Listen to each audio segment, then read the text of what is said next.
Everyone, are you okay? mwese mumerewe neza.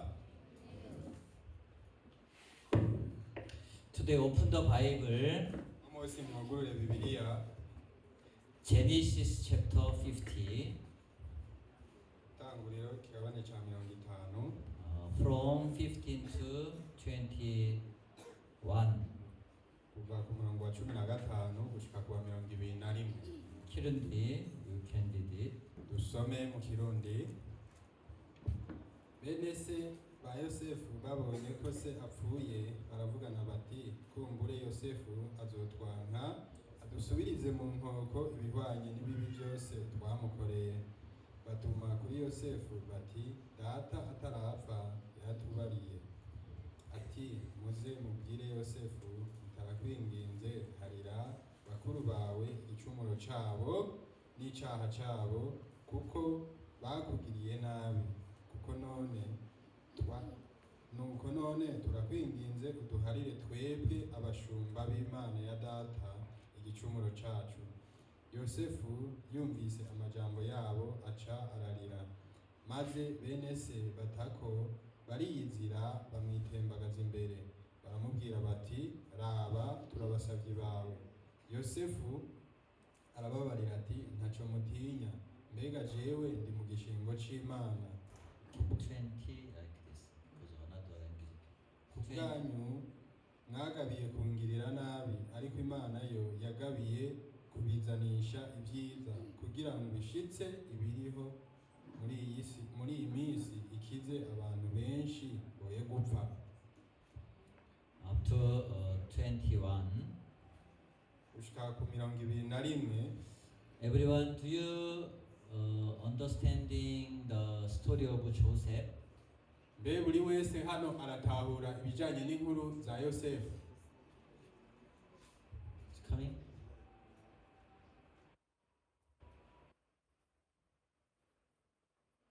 Come.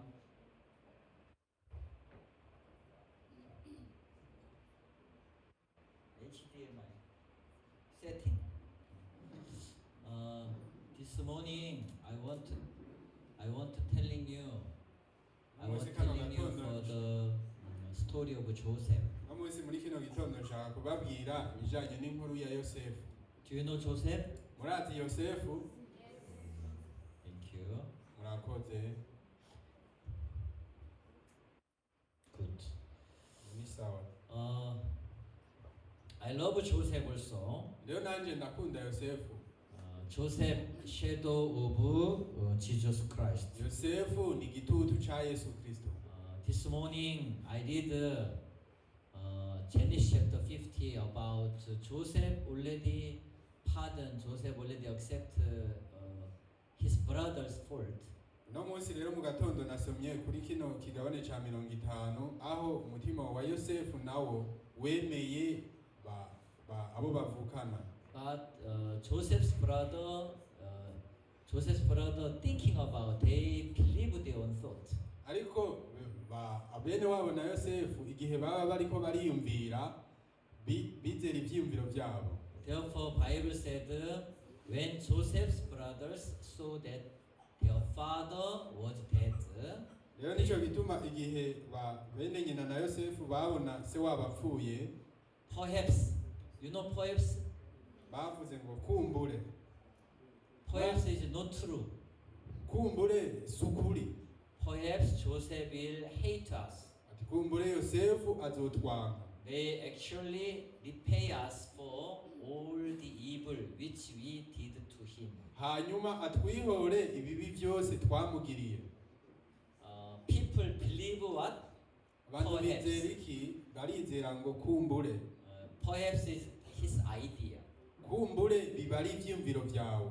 We have to which one is truth? Idea, thought truth, or word of Joseph truth already? Ivyumviro vy'ukuri birema ukuri nyene. Genesis chapter 45:7. Itanguriro 45 murongo w'indwi. Already while Joseph accepted his brothers, igihe Yosefu we yari yamaze kwemera abo bavukana yarababwiye. Joseph speak to his brothers. Yosefu yaravuganye n'abo bavukana You sold me to Egyptian. ati mwaranguze kugira ngo mbe mucakara muri Egiputa. But Joseph speak them. Rero Yosefu yareka aravugana nabo. God sent me before you to preserve posterity for you in the earth, Ati Imana ni to save your lives by a great deliverance. Imana niyo yantumye mbitangira imbere kugira ngo ibabogore mugire icyo musiga mw'isi. Amen. This is truth. Uku nukuri. This is promise. Iri ni sezerano. Amen. Amen. But why Joseph's brother they again ask forgiven. Continue. Ariko none ni kubera iki bene se na Yosefu n'ubundi babandanye bamusaba imbabazi? Because they do not believe word of Joseph. They do believe their own idea, own thought, own judgment. Ntibigeze bizera amajambo ya Yosefu ahubwo bizeye ivyiyumviro vyabo nuko bavyumva kubijanye n'urubanza bocigwa. So every day when I standing here, I deliberately continue explain to your vision, our future, our life. Imisi yose iyo mpagaze hano imbere yanyu nama ndiko ndababarira ubudasiba ibijanye n'intumbero yanyu y'ubuzima bwa kazoza. But when you accept, when you follow to this word, rero iyo mwakiriye rino jambo mukaryizera, you have a full feel of happiness. muca mwuzura umunezero. But you didn't believe word of God, ariko kubera mutizera ijambo ry'Imana, then continue worried, continue yourself preparing your own plan. Continue. nico gituma mubandanya mufise amaganya mugatangura no mukabandanya no gutegura imigambi yanyu. Therefore, Christians need to repent. Niko rero umukristo arakeneye kwihana. How to repent? None yihana gute? Turn from your plan, turn from your idea, turn from your thought. Nukureka imigambi yawe n'ivyiyumviro vyawe n'integuro zawe. This is true repent. Uko niko kwihana nyakuri. So this day many believers today, Kino gihe rero abizera benshi, many Christians repent again and again. abakristo benshi baguma bihana. What is the problem? None ingorane ni iyihe? Not forgiveness problem. Si kibazo c'imbabazi. Problem is not believe. Ikibazo nuko batizera. Faith problem. Faith. Ikibazo c'ukwizera kwabo. When you believe word of God, Iyo wizeye ijambo ry'Imana, then you worry about it is finished.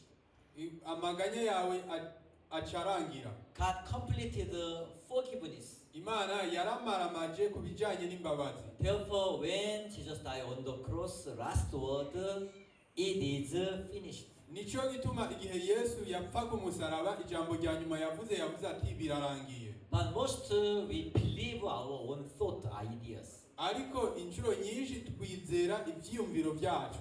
Therefore, many people continue worried, continue fear. Niko rero abantu babandanya bagwa mu maganya n'ubwoba. Walk by faith, not fear. Rero nimugendere mu kwizera atari mu bwoba. Amen. Amen. So why brothers fear? Why? None kubera iki bene data bagenda n'ubwoba? They do not believe promise from Joseph. Rero ntibizeye nabo ijambo isezerano rya Yosefu. So Joseph continues to speak to them. Rero Yosefu yabandanya babwira, Do not afraid. ntimugire ubwoba. God speak to you also. Imana namwe iravuganye namwe. Do not be afraid. Namwe ntimugire ubwoba. Amen. Amen. When I ministered in the Namibia, Igihe nari mu vugabutumwa muri Namibia, I have a problem with the visa issue. narafise ikibazo kijanye na visa. I didn't know what happening. Continue. Home appeal. Reject. Continue. Sinarinzi ivyariko biraba kubera ko igihe cyose naja kubisaba bansubiza inyuma. I got 4 years work permit. Nari narose uruhusha rw'akazi rw'imyaka 4. After 4 years, they didn't give a work permit. Inyuma y'imyaka 4 ntibongeye kumpa uruhusha rwo gukora. I used to 3 months extension, continue work visa. Is it a little bit different? Rero haheze nk'ikiringo c'amezi 3 ndiko ndabisaba bitaraja mu rutonde. But that time God gave me, do not be afraid, only believe. Ico gihe rero Imana yarampaye isezerano irambwira ati ntugire ubwoba ni wizere gusa. Therefore, when this program reported to the headquarter church and also other pastors fellowship with igihe rero nashikiriza kino kibazo canje abarongozi bo ku cicaro gikuru c'ishengero 2014 when I was in Tanzania camp, I met a guest speaker. Igihe mu bihumbi 2014 nari muri Tanzania narahuye n'umushitsi mukuru. I'm sharing my heart, my burden at this burden at with the guest speaker. He is Pastor Park Young Cook from America. Rero ico gihe nari mpuye n'uwo murongozi mukuru namubwiye ikibazo canje yari yavuye muri Amerika. He advised me, there is God's plan.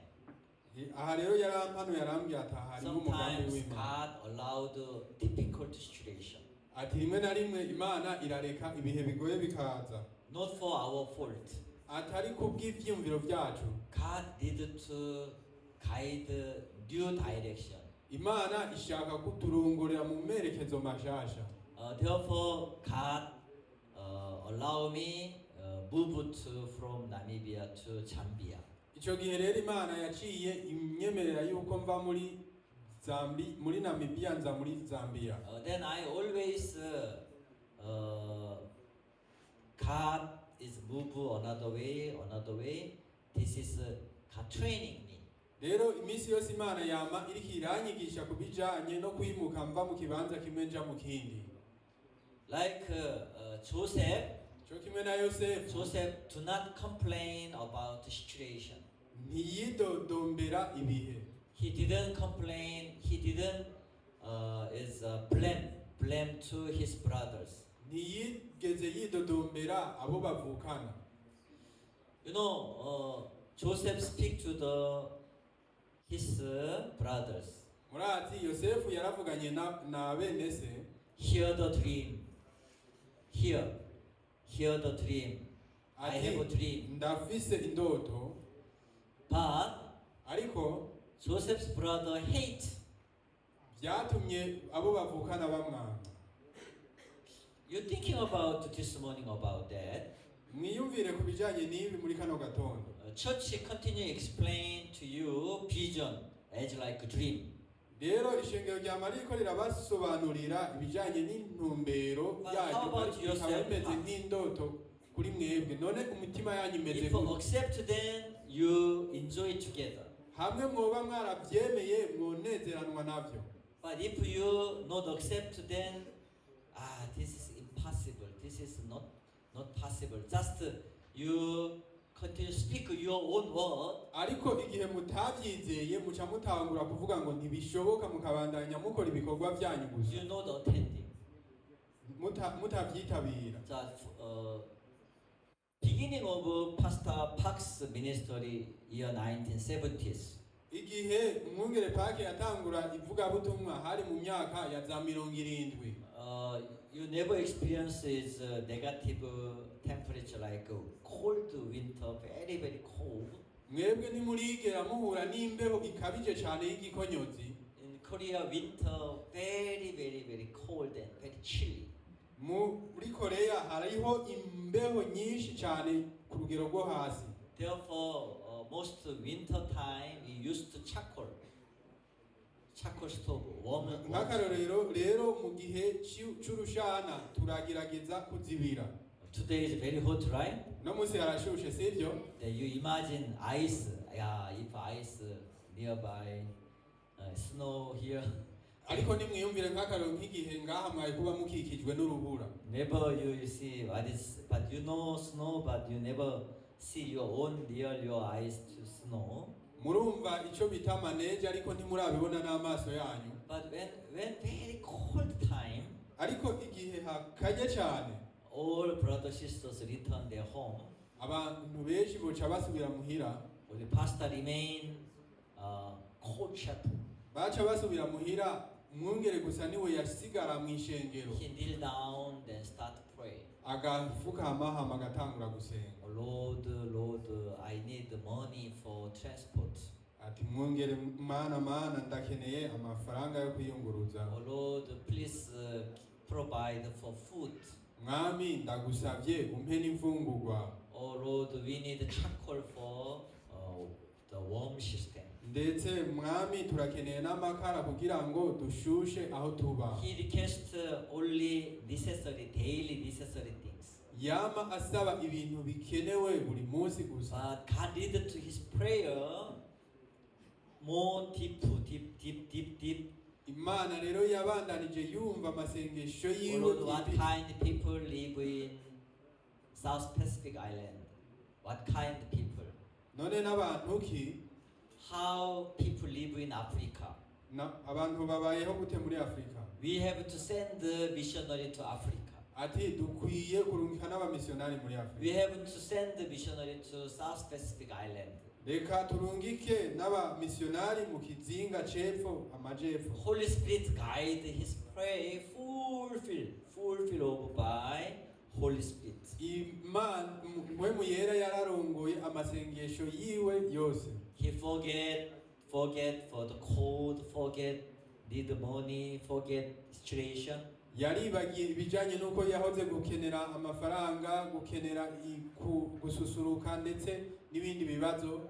He only, we have to send the missionary. Yavuze gusa ati dukwiye kurungika abamisiyonari. That's why one day he called some brothers sisters speak to. Nico gituma umunsi umwe yahamagaye bene data n'abashiki bacu. We will start the missionary school. Ati tugiye gutangura igikorwa c'ivugabutumwa. Then one brother asked, Ico gihe mwene data umwe yarabajije. Where to accommodation? Ati none tuzobaryamika he? Here. Aha tuzobaryamika he? Where to eat? Bazofungura iki? Here. Ngaha. Where to class? Amashure yabo azoba ari he? Here. Aha nyene. Brothers sisters don't understand. Bene data n'abashiki bacu ntibabitahura. Even yourself no food, how to feeding the missionary school students. Ndetse na mwebwe mushobora kuronka ibibahagije ni gute mwogaburira abanyeshure b'abamisiyonari. Only one brother said, Pastor, even you have a big dream, it's okay. Mwene data umwe gusa niwe yavuze ati mwungere naho ufise indoto nini cyane ni. But he didn't believe. Ariko ntiyabyizera nawe. This is like a dream. Ati ni nk'indoto gusa. But while Pastor Park is a prayer, now we complete. That's why you are now here now. Ariko ico gihe umwungere Pake yasengera byose ubu byarujujwe byarashitse ku ndunduro. Nico gituma namwe muri ngaho uyu munsi.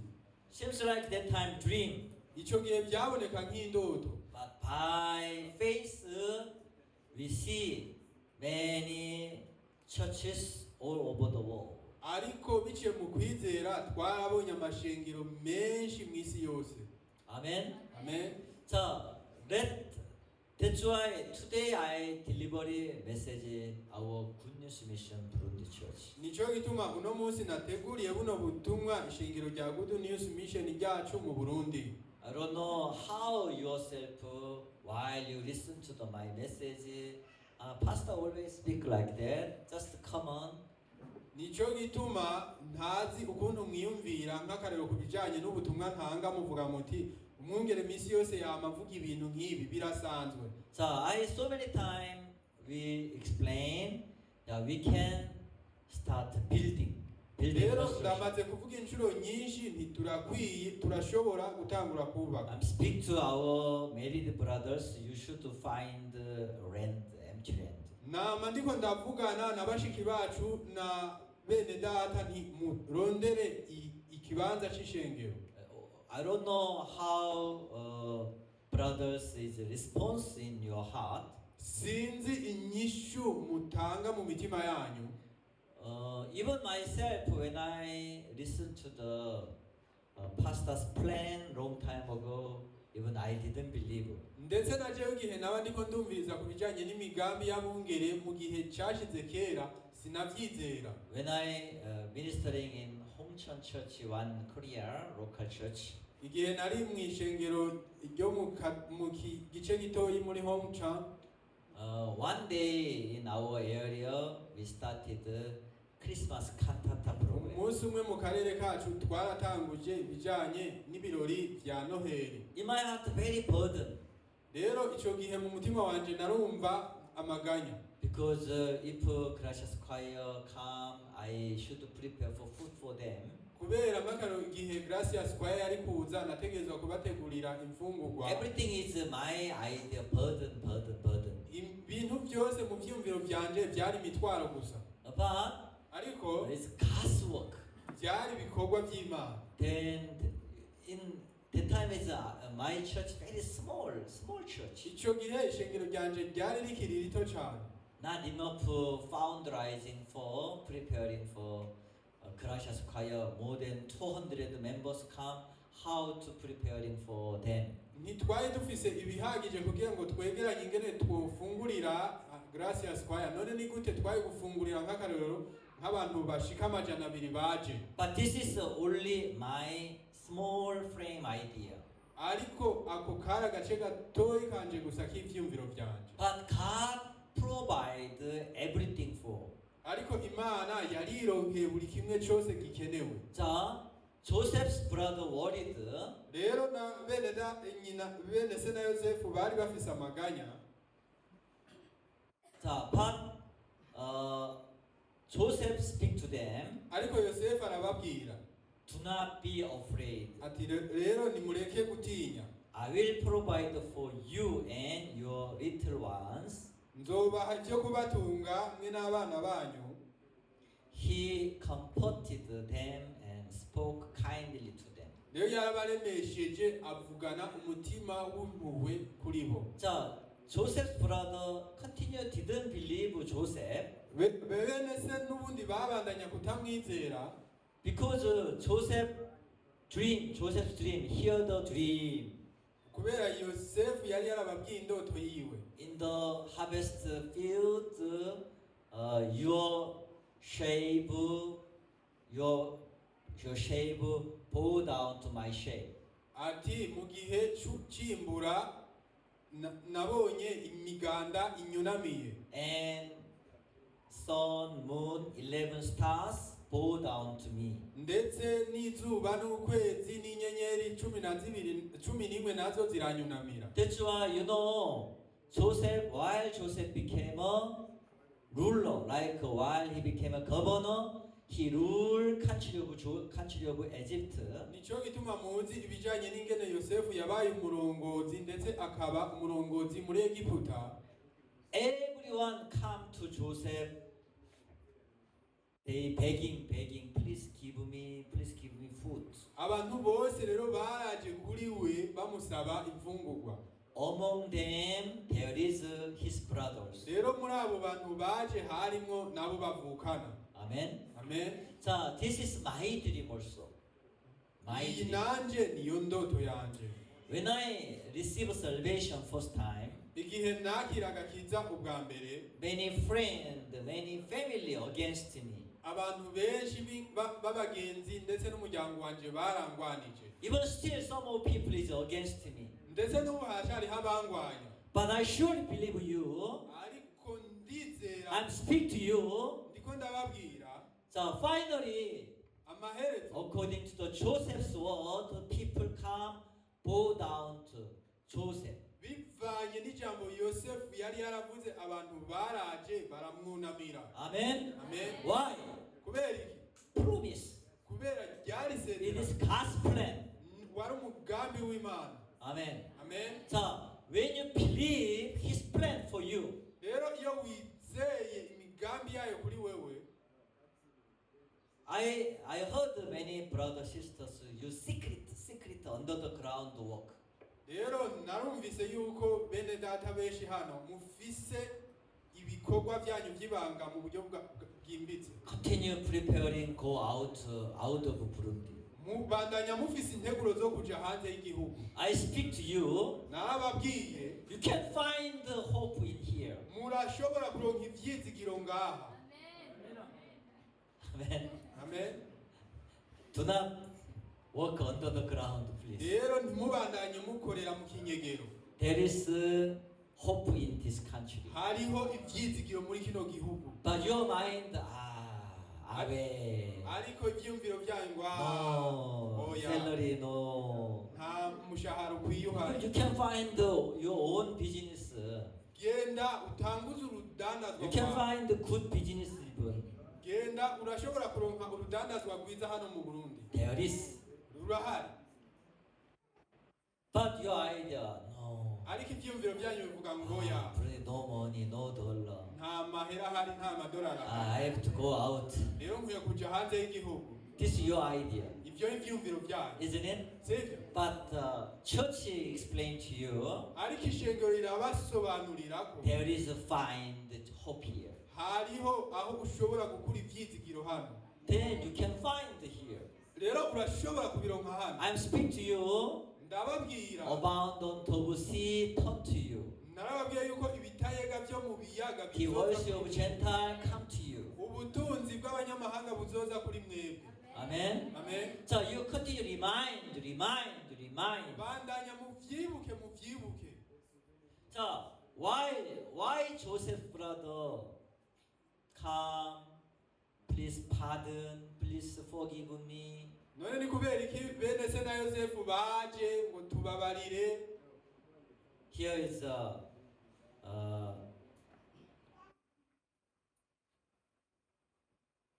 they sent a messenger to Joseph. Baratumye intumwa kuri Yosefu Before your father died, he commanded saying, ati mubwiye Yosefu uti imbere yuko so wawe apfa, I beg you, please forgive the trespass of your brothers. ndakwinginze uzobabarire abo muvukana.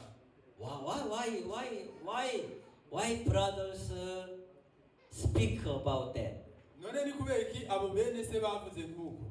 Even this word not coming from their father.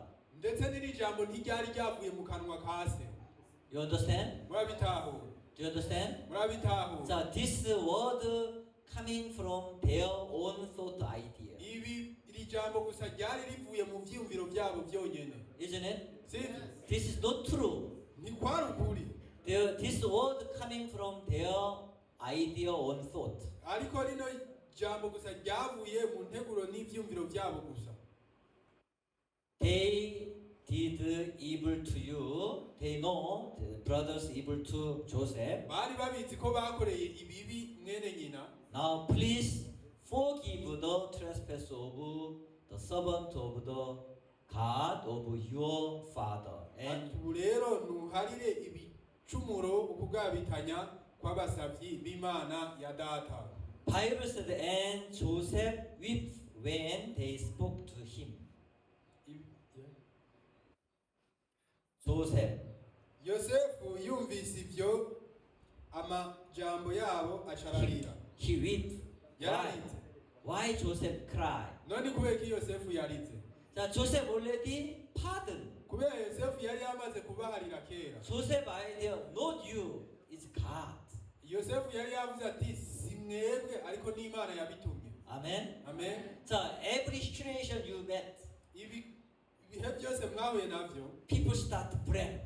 abantu baca batangura Husband, baca batangura Blame kugira abo to wife. bidodombera, bakidodombera umugabo wiwe, even children akidodombera blame umugore to wiwe, parents, ndetse n'abana bakidodombera abavyeyi babo, or parents blame to children. ndetse n'abavyeyi nabo bakidodombera abana People blame to other your neighbor. kandi n'abantu bakidodombera ababanyi babo People blame to your boss. ndetse abantu bakidodombera umubosi wabo Some people blame to your business partner. ndetse abo bandi nabo bakidodombera abo bakorana If urucuruzi those like this kind of mindset, rero nk'akarero igihe ibi bintu byose bihuriye mu you continue blame other people. ucubandanya widodombera abandi bantu gusa But this kind of heart is no in your heart no God.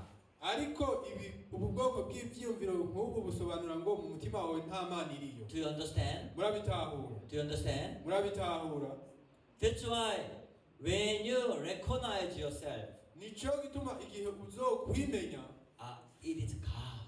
ni imana God allow me. imana yabyemeye It's God allow my situation. ni imana yemeye ko bino bihe binzako Then God provide. rero imana izompa So Joseph always accept mine. rero yosefu nawe yama iminsi yose yemera uwo mutima While Joseph serving to Potiphar house, igihe yosefu yari umukozi mu nzu kwa potifari Potiphar saw him, the Lord with Joseph. rero potifari yarabonye ati imana iri kumwe na yosefu Amen. amen So when your life somebody saw you, rero igihe mu buzima bwanyu hari umuntu ababonye the Lord help him. imana iramufasha Lord support him. imana iramushigikira Then you don't worry about your future. rero ntugire amaganya ku bwa kazoza kawe Amen. amen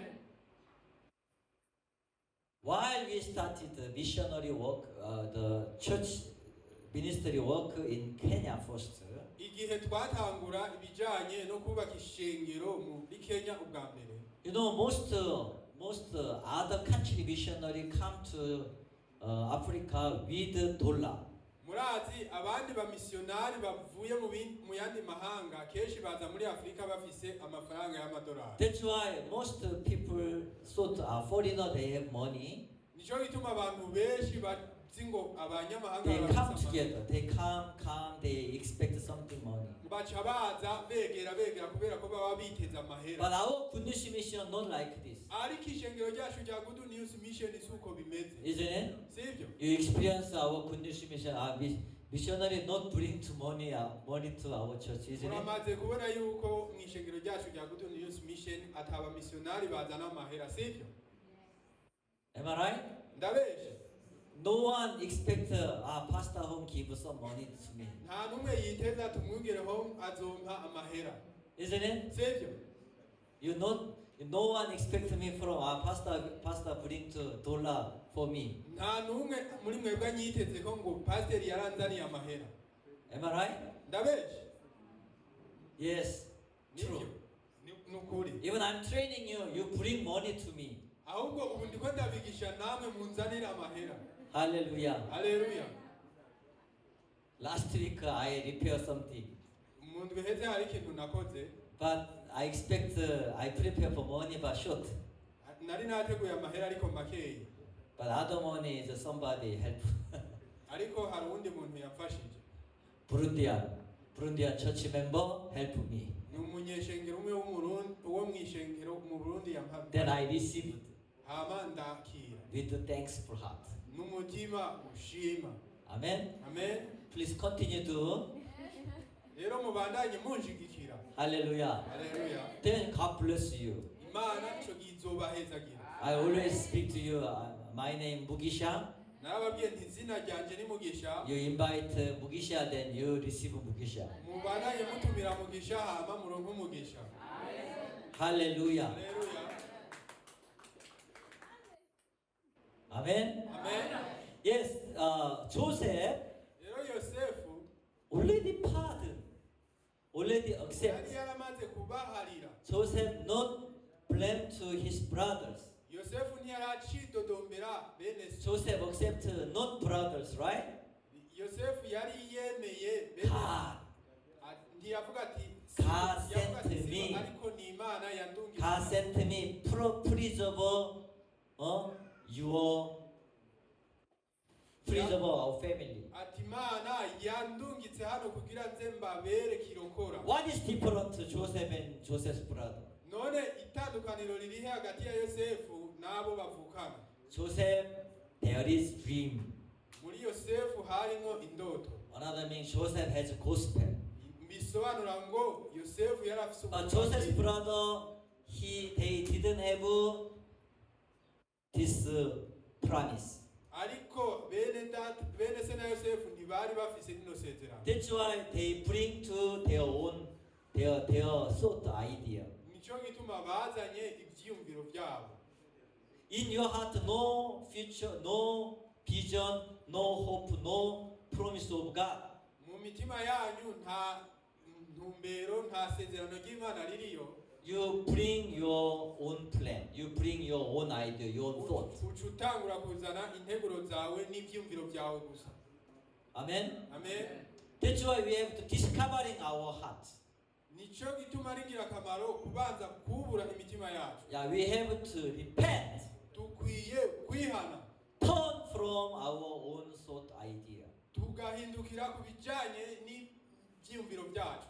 When I work my town office, Igihe nari when I work in my town office, igihe nari ndiko ndakorera mu biro vyanje vyo mu many people come. I'm just sit. People interesting. Continue speak to me. sinzi impamvu abantu babandanya kuza kuri jewe. Then I open the Kirundi Bible. Ico gihe naciye nugura Bibiliya y'Ikirundi. Yeah, you read this. Ati soma ngaha. What do you think? Wiyumvira iki? What Bible said? Bibiliya ivuze iki? I explain. Haca ndamusobanurira. Continue explain. Nkabandanya ndamusobanurira. Then some of people received my word. Rero uko biri kose abantu bakakira ijambo ryanje. People, one guy continue question. Mwene hariho umwe yaciye abandanya. Yes, I know Jesus washes my sin perfectly. Ati nivyo ndabizi Yesu yarogeje ibyaha byanje neza. But why people continue repeat, ask forgiveness. Ariko ni kubera ko abantu babandanya basaba imbabazi z'ibyaha. Then I again ask him, Rero nanje naciye ndamubaza. what do you think, is wrong or not? Ati mbe nawe uvyumvira gute nukuri canke n'ikinyoma? He himself recognized, Yaciye yemera we ubwiye. this is wrong. Ati ni kinyoma. Because already Bible pardon, Bible said perfect our salvation it is finished. Kubera ko Bibiliya iravuga ko ibyaha byacu byarangiye byatunganijwe. But why we continue ask, repeat? Ariko none ni kubera ko tubandanya tubisubiramo dusaba. People do not believe Bible, instead then believe our own situation, our own thought. Ariko nuko abantu batizera Bibiliya ahubwo bizera ibihe byabo n'ivyumviro byabo. Amen. Amen. So brothers sisters, Rero bene data n'abashiki bacu. you are all gospel preacher. Muri abavuga butumwa mwese. Season or no season. Mwarabifatiye ingingo canke mutabifatiye ingingo. Last Monday I went to the workshop. Ubushize hariho ikoraniro rimwe nagiyemo. I want not last Tuesday I want to replace for the some part. Ku wa kabiri uheze hariho igikoresho kimwe nari ngiye gusubiriza. But the time I couldn't find the right part. Ariko ico gihe sinashoboye kuronka pièce de rechange nyayo. But this mechanic is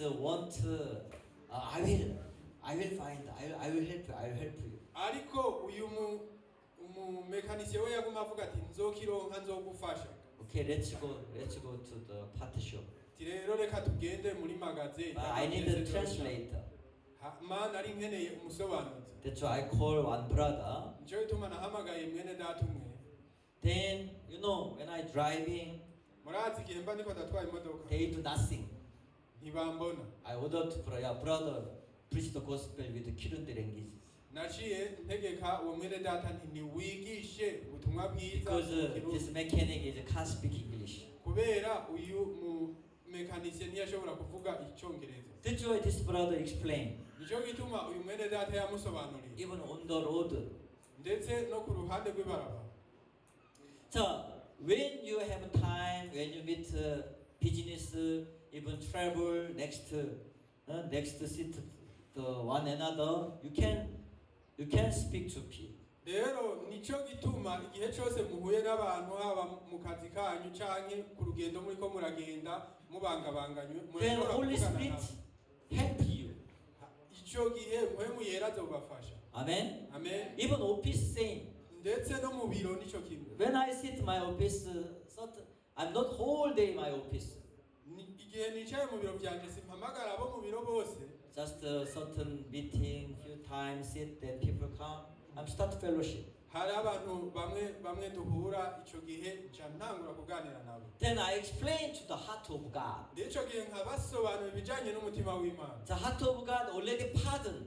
Umutima w'Imana nuko wamaze kubabarira. Jesus already finished for you. Yesu yaramaze kurangiza ibyawo byose. We apply even not only for the about sin. Turabishira mu ngiro atari kubw'ibyaha byonyene. For your future. Ndetse no kubwa kazoza kanyu. Amen. Amen. Even for your own business. Ndetse no kubijanye n'akazi kanyu. So when you believe abundant of sin turn to you, then according to this word, you can start preparing. Rero iyo wizeye rino jambo rivuga ngo ibitayega byo mu biyaga bizoza kuri mwebwe ucutangura gushira mu ngiro. You know your mind. Some people no Burundi, no hope, no money. You continue to speak like negative word. Murazi kubijanye n'ivyumviro by'abarundi benshi bavuga ngo mu Burundi nta mahera hari nta byitsi. Surround you, continue negative situation come to you. Ukabandanya uvuga ivyo bintu abagukikuje bose usanga ari cyo kimwe. According to your mouth, your word. Bivanye n'akanwa kawe amajambo kavuga. Understand? Murabitahura. Do you understand what I'm saying to you? Muratahura icyo ndiko ndababwira.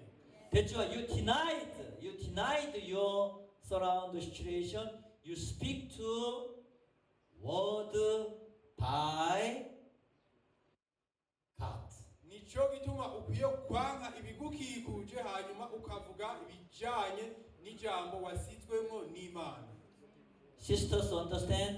Bashiki bacu murabitahura. Amen. Amen. Brothers understand? Bene data murabitahura.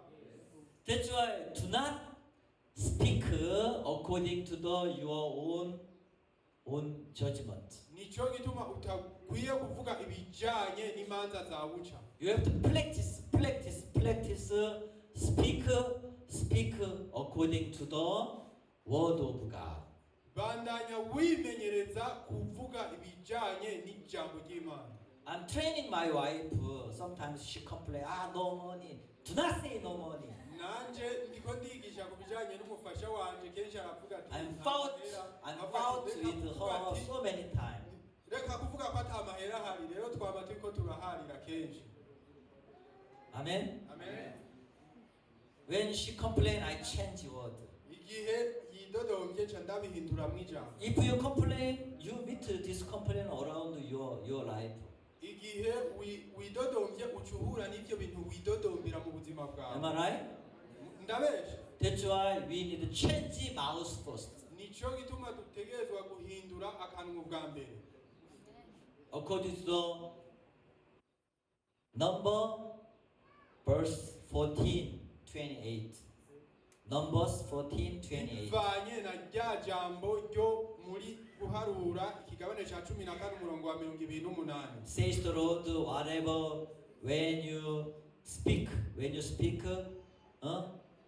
you hearing, I will do to you. Ati babarire uti arahiye uguhoraho kwiwe ibyo yumvise mwivugira nivyo nyene. That's why I speak to you to not say I am sinner. Nico gituma naba ndababwira nti ntuvuge ngo umunyabyaha. I am sinner, then continue sinning your life. That's why you go to hellfire. Uri umunyabyaha nico gituma uca wibandaniriza mu byaha byawe gushika ugiye mu muriro. Am I right? Ndabeshe. Same apply. I am poor. Then continue your poor life for the rest of your whole life. Ico kimwe n'igihe ubandanya wimenyereza uvuga ngo ndumukene ubandanya wibereye umukene ubuzima bwawe. Do you want to live like this? Mbega ushaka kubaho nk'uko? Do you want to live your whole life, rest of whole life poor? mbe mushaka ko ubuzima bwanyu bwose buba ubw'ubukene. Do not say I have no money. Rero ntuvuge ngo nta mahera mfise. Amen. Amen. I speak to you, I have money. Then money come to you. Narababwiye nivuga ati ndafise amahera hama amahera akuzeko. If you don't have a bank account, you open bank account. Nimba udafise konti muri banki genda uyugurure. I speak to you, if you don't have a driver license, you got driver license. Narababwiye nti nimba udafise uruhusha rwo kugendesha imodoka genda ururondere. Then God give you motor car. Rero ico gihe Imana izoguha imodoka. Hallelujah. Haleluya. You believe that, then the Lord provide for you. Vyizere hama Imana izobikuronsa. That's why Joseph not revenge to his brothers. Nico gituma Yosefu atihoye bene se. Instead then revenge, he will said, I will provide. Mu gishingo cyo kubihora yavuze ati Do not be afraid.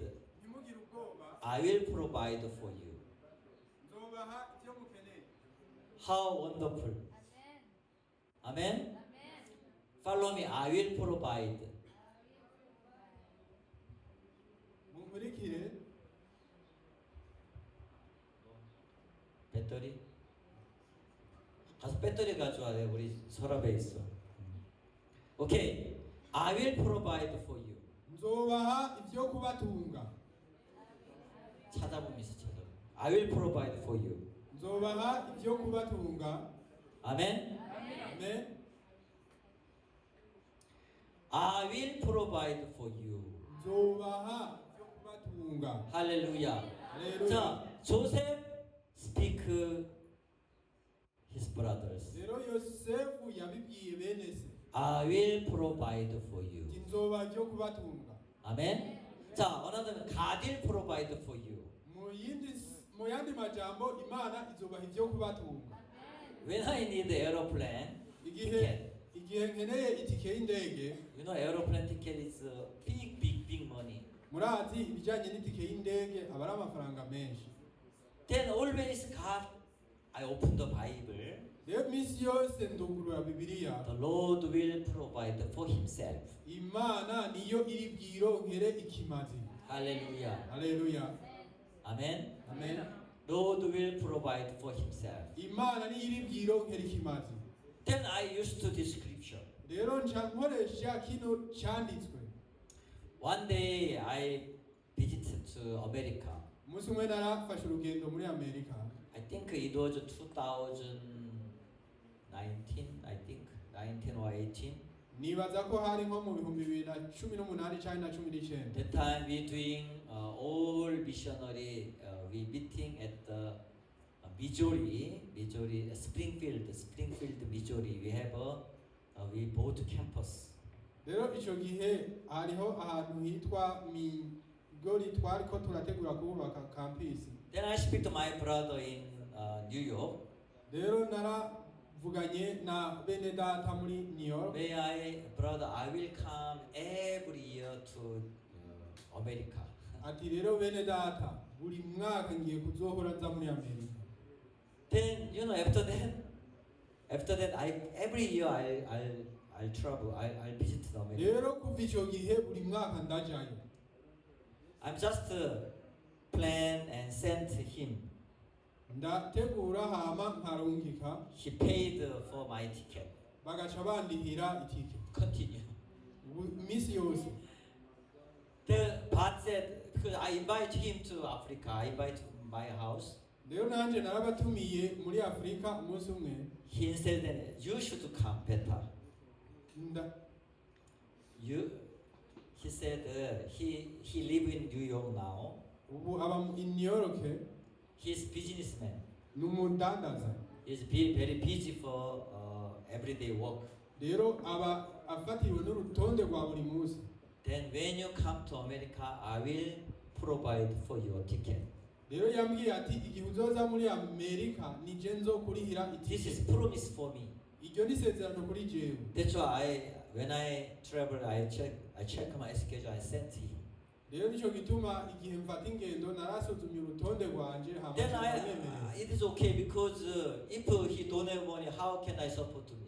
none ni sawa kubera ko igihe atobafise amahera ni gute yonterera. I receive with thankful Rero navyakiye n'umutima ushimye and pray for his business also. hama ndasengera n'ibijanye n'akazi kiwe. God continue support, God continue provide for him. Imana yama iriko iramurusa ivyo kumutunga. You know, while America serving to the gospel, Murazi igihe abanyamerika bakorera ubutumwa bwiza, God bless America. Imana yaciye ihezagira Amerika. That's why America, all church, all village, they first building church.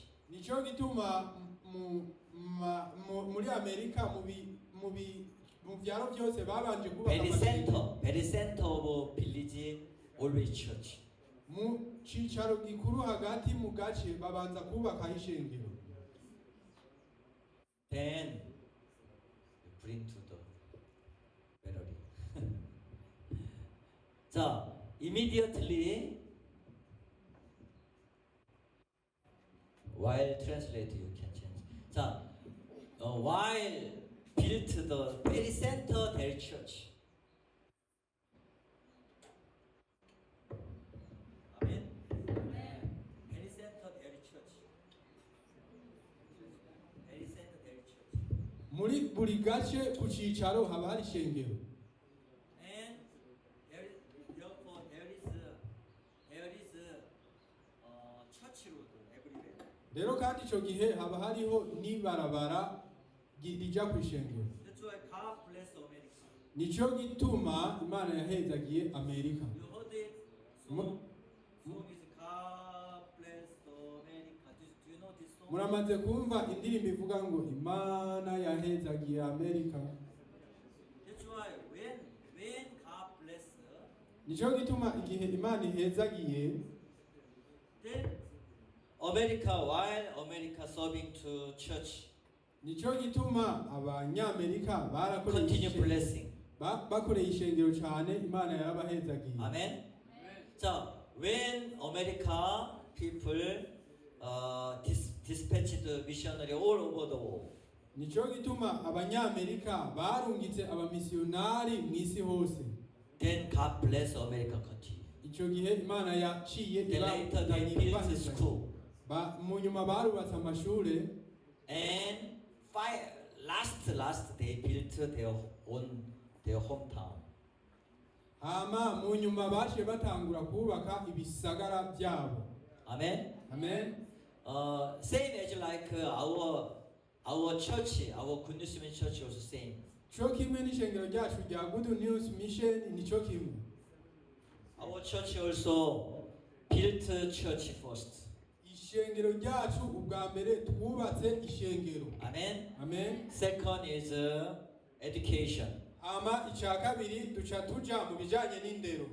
That's why education ministry right now. Nico gituma ubu ibijanye n'indero biriko birakora. Then last you built your house. Hama mu nyuma mu kubaka amazu yanyu. That's why I'm speak to you. You can find the church land.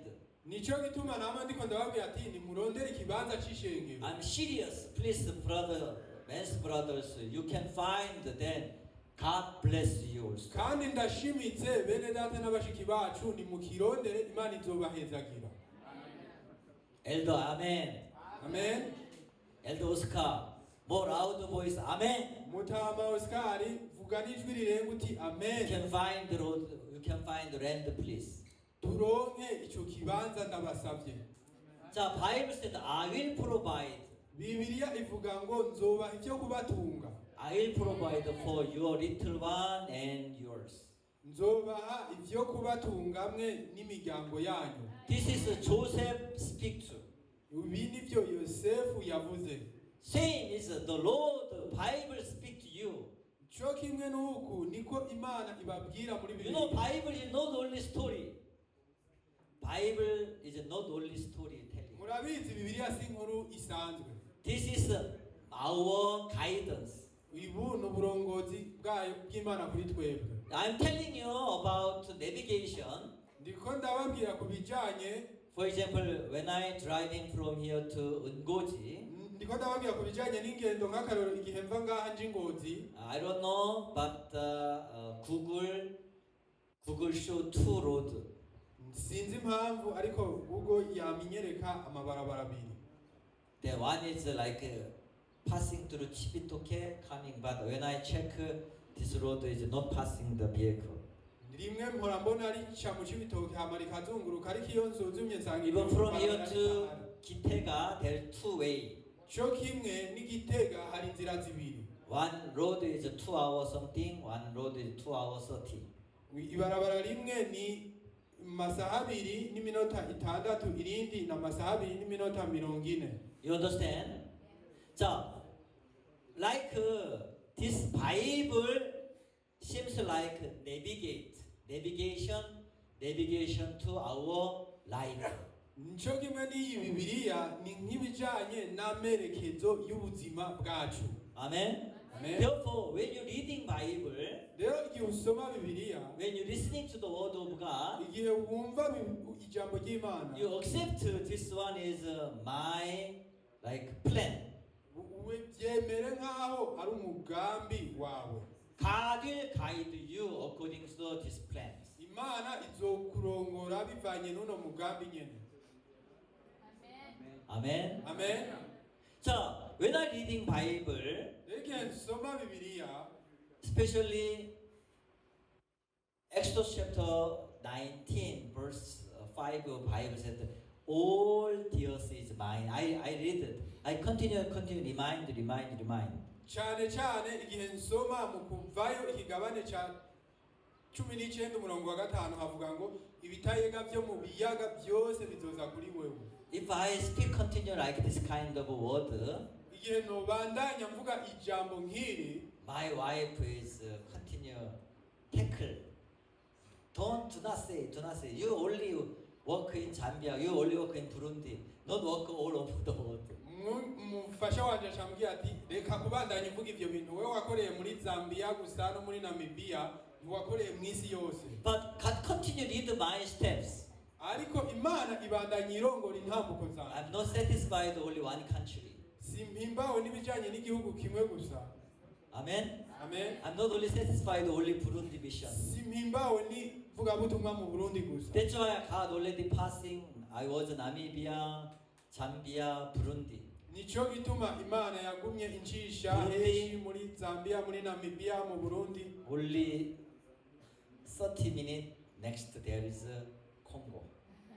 Nk'akarorero ni ibirometero 13 gusa ugacuja muri Congo. Congo very big country. Congo ni igihugu kinini cyane.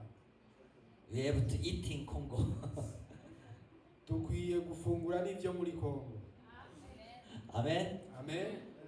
Meaning is we have to deliver the gospel to Congo. Cyane no kuvuga ngo dukwiye gutanga ubutumwa bwiza muri Congo. Sister Salem, understand? Murabitaho. You continue invite Congo community. Mubandanye mutumira aba Kongomani. People, I love Congo also, DRC Congo. Ndazi na Congo ndayo ndayizi. They are very active these characters. Barafise ingabirano yo gukora. Very move character. N'abantu bafise ingabirano. I'm surprised DRC Congo a lot of dollar, US dollar. Ndazi kandi ko muri Congo Republika Iharanira Demokarasi ya Congo hari amadolari menshi. Isn't it? Sivyo?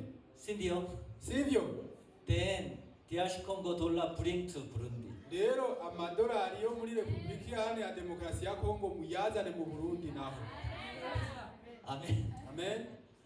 Yes, then Hanyuma do not speak according to your own judgment. rero ntimuvuge ibijanye n'ingene mwe muca imanza. You practice, continue.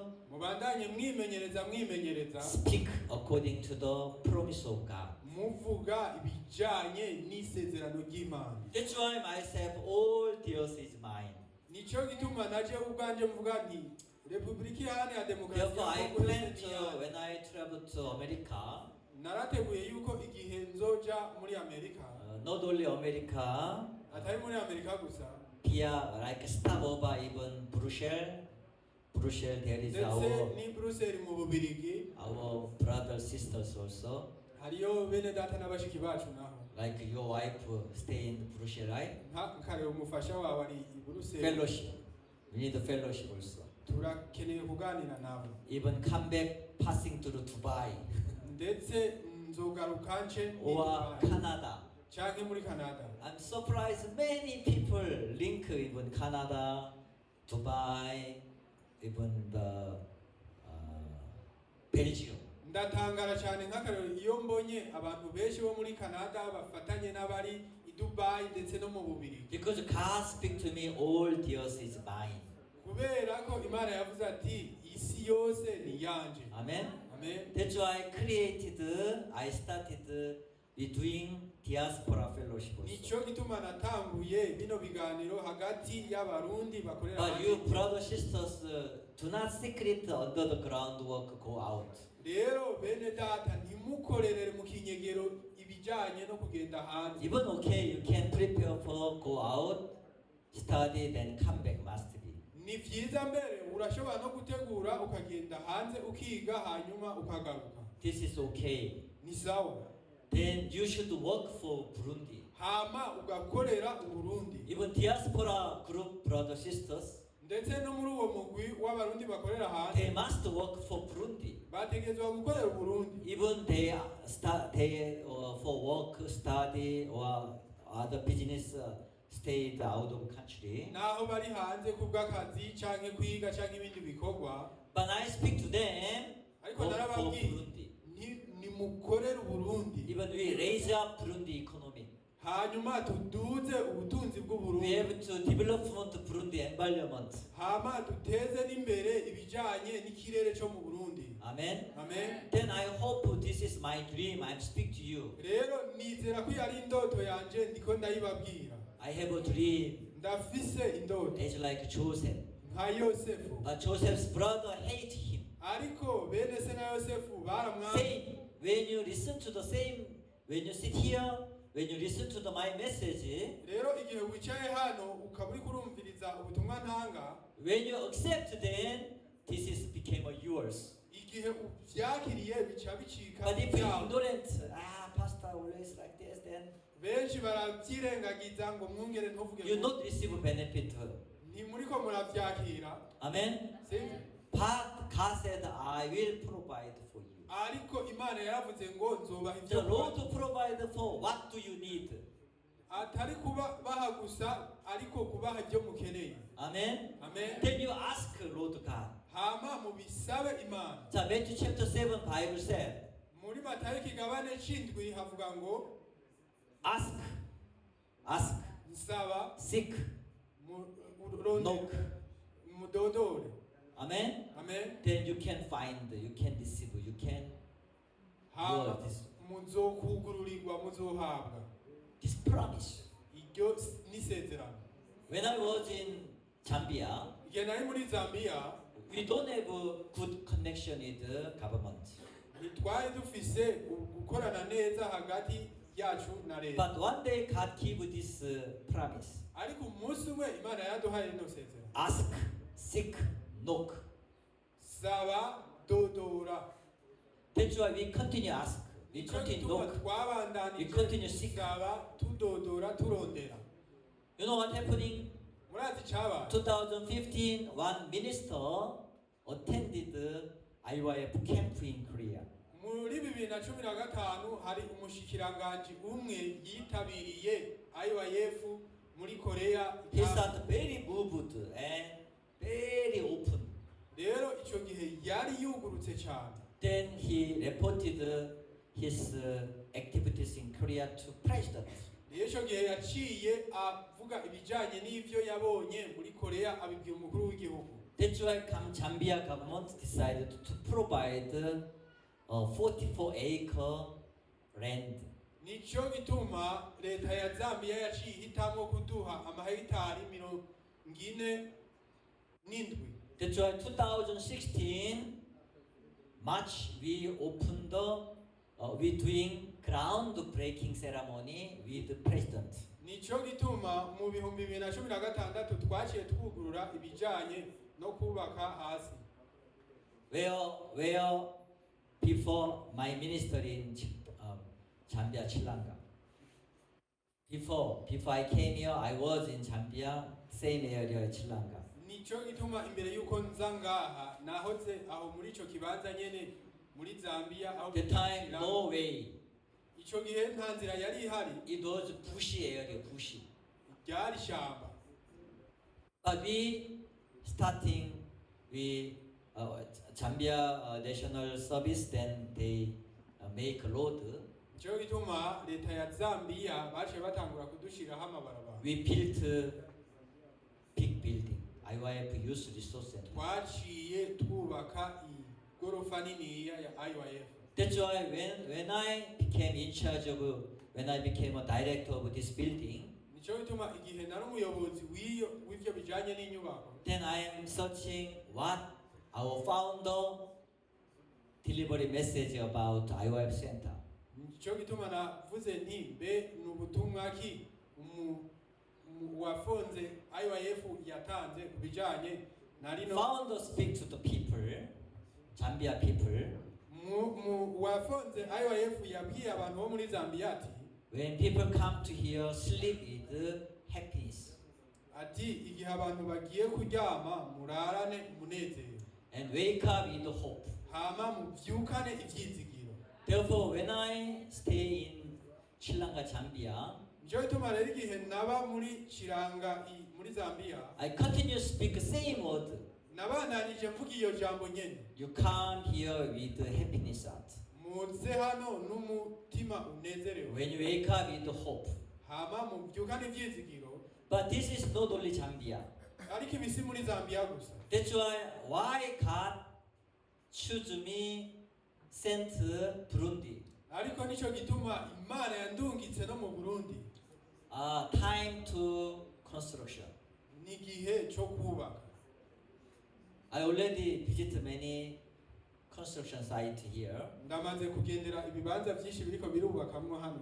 I know building material very expensive here. Ndazi ko ibikoresho byo kubaka birazimvye cyane. Because Zambia all no sea here inland, we call rockland country.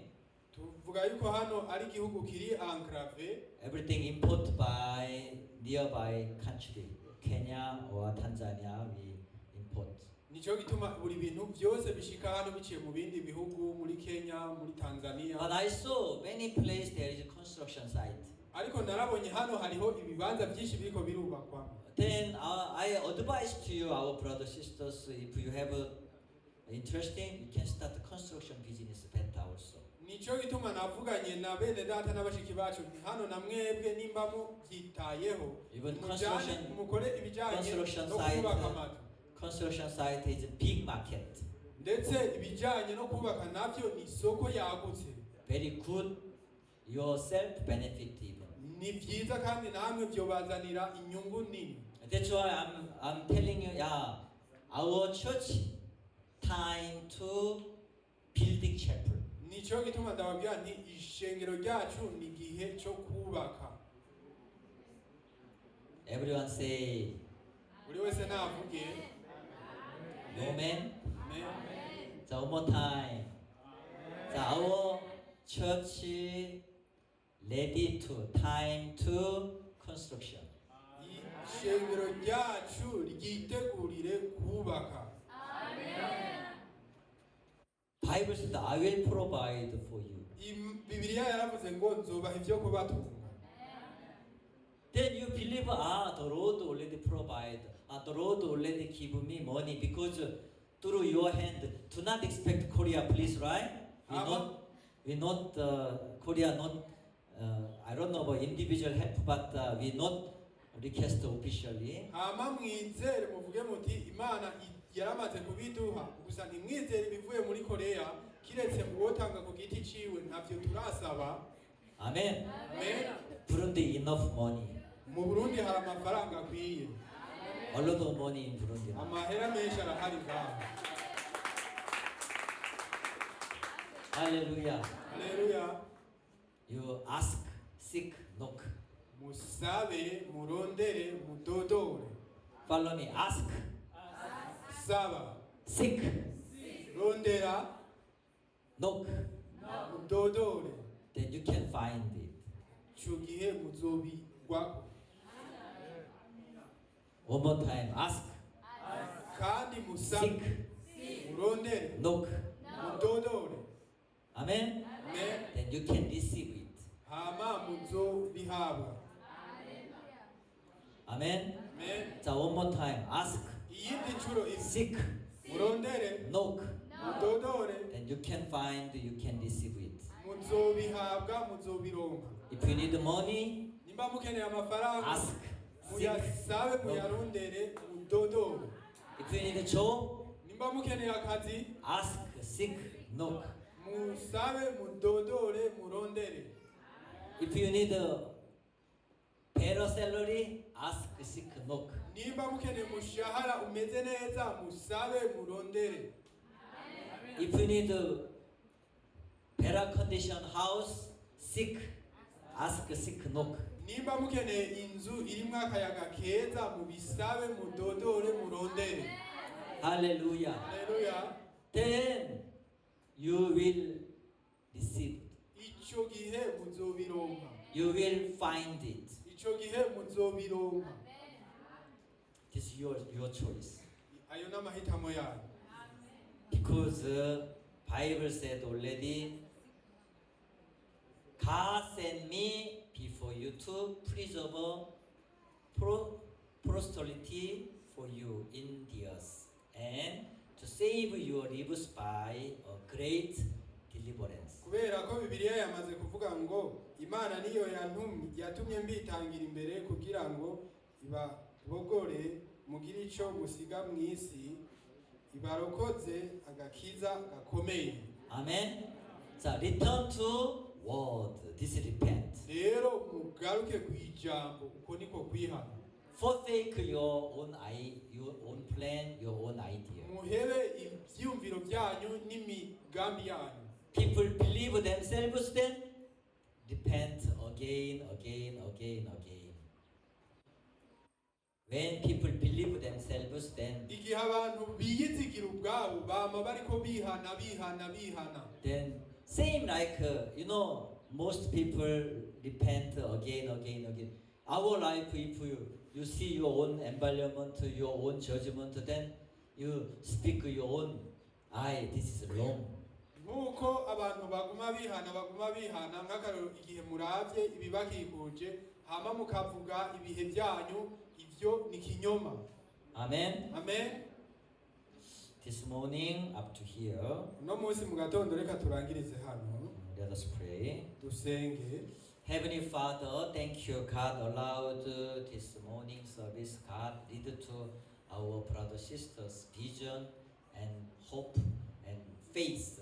We repent, turn from our idea, our own thought. Only believe God. Thank you, Lord. In Jesus' name I pray. Amen.